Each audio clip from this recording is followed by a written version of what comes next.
in mezzo a uno stormo di corvi ci troviamo qui sulla cima del Coglians. Guardate che meraviglia, con Roby in mezzo al Coglians, una figata incredibile. Che figata! Sulla cima del Monte Coglians la giornata è praticamente straordinaria, una visibilità quasi perfetta e noi siamo sulla cima del Coglians. Un caro saluto da Paolo Chiarandini e Roberto Barbieri, che sta disperatamente tentando di telefonare ma assolutamente non ce la fa perché non c'è campo, siamo troppo lontani. Un caro saluto a tutti. Ecco, questi qua sono praticamente i Tauri, vedete i ghiacciai, Glossglockner e tutta la catena dei Tauri ricoperti di ghiaccio, una cosa straordinaria. Guardate la quantità di ghiaccio che si vede in questo grosso massiccio, di cui non conosco il nome, ma è una cosa straordinaria.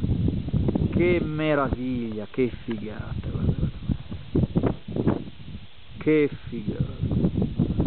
Roby, si va a mangiare? Ed eccoci sulla cima del Coglians. Una visibilità straordinaria, guardate che meraviglia.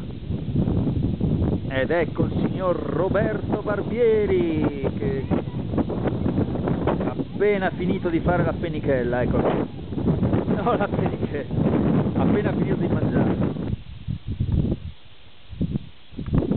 E certamente non posso salire su Coglians senza suonare la famosissima e mitica campana.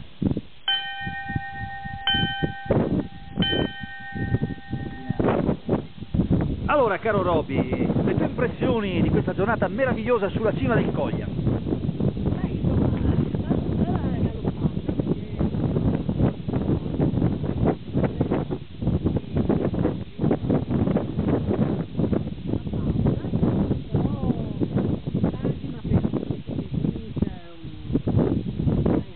Come puoi vedere, straordinario, sì. La giornata è straordinaria, c'è caldo, non c'è molto vento e adesso ci apprestiamo alla discesa per il rifugio fino al rifugio Marinelli e quindi al rifugio Tolassi. Penso che arriveremo di notte, ma insomma. Fantastico, bene.